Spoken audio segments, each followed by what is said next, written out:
There's a way of arguing you see sometimes in which the person who's making the argument will effectively say to their opponent, the truth, you can't handle the truth. You know, it's a cliche from a film, isn't it? But variations of it you come across quite often. I've come across it a lot on YouTube recently, but it's prevalent. And I think several things are going on there to do with the psychology of argumentation, about strategies people use to try to win arguments, and also about what I think is a kind of gendered way of looking at that, because I think gender is present in that idea. I mean, first off, just as a kind of anecdotally, and this is not evidence by any means, I've never heard a woman say that. I mean, that's the first thing I'd like to say. I'm not to say it isn't to say they haven't, and I'm sure many women have. I've never come across a woman who said the truth, you can't handle the truth, or something similar. So why is that? That's where I want to get to. Firstly, what kind of an argument is it?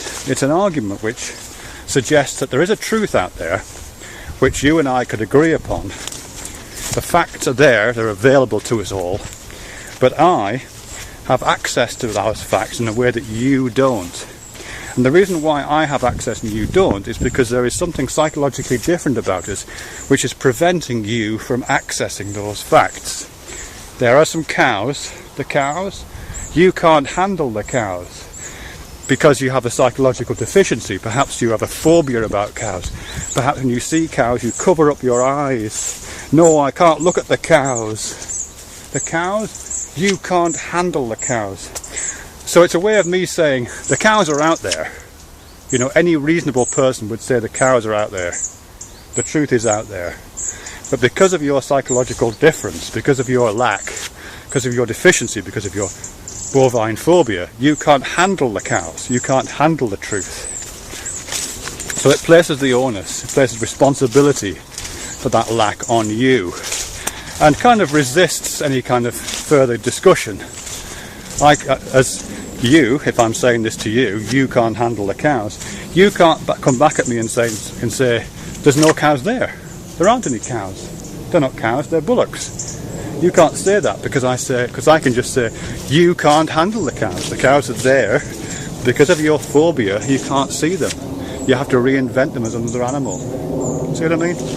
It consigns argumentation and an approach to, let's call them facts, which psychologizes it and places you in a position of deficiency. You can't handle the facts. Alright, that's the first thing. So it's a discounting strategy.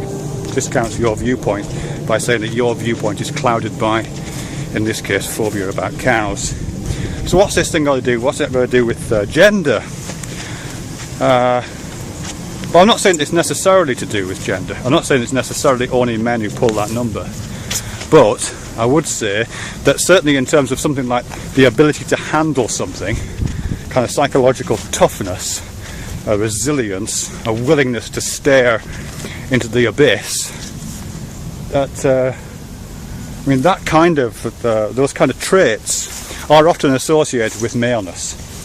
It isn't necessarily just that men have them, it's associated with maleness or masculinity, not with necessarily with biological men, biological women. It's a gender thing, not a biological sex thing. But either way, yeah, those traits are associated with men. We are the ones who go out into the world. We face the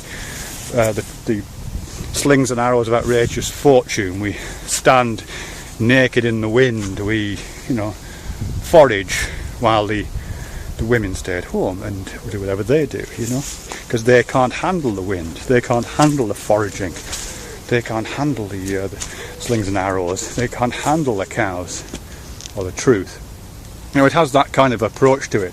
It plays into a very particular gender stereotype of men as forceful agents in the world, standing up to, and whose masculinity is measured by their capacity to resist, to stand up, to see clearly, to stare unblinkingly into that abyss of cows.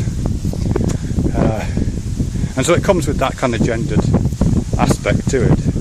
And so by definition, if you have the balls, if you have the cojones, and if you're male and you are able to stand up, then that consigns the opposite viewpoint, those without balls, women, those without cojones, pussy atheists, those without that apparently innate gendered capacity to stand naked in the wind and stare openly at the cows.